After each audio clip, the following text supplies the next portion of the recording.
गुजरात के वडोदरा में संगीत नाटक अकादमी और संगीत संस्था स्वर विलास द्वारा एक विशेष संगीत कार्यक्रम का आयोजन किया गया। वडोदरा में उस्ताद फयाज खान की जन्म जयंती के उपलक्ष्य संगीत नाटक अकादमी और संगीत संस्था स्वर विलास द्वारा शास्त्रीय संगीत समारोह का आयोजन सीसी मेहता ऑडिटोरियम में किया गया।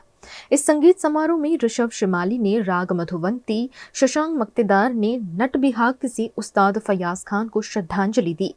इस अवसर पर प्रसिद्ध गायक ऋषभ शिमाली ने राग मधुवंती प्रस्तुत किया, जिससे लोग मंत्रमुग्ध हो गए।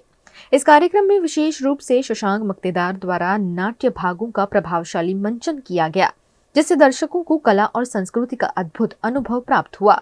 यह आयोजन दिवंगत संगीत कलाकारों और रंगकर्मियों की स्मृति में रखा गया था, जिसमें शहर के कई प्रतिष्ठित संगीतकारों और कलाकारों ने भाग लिया।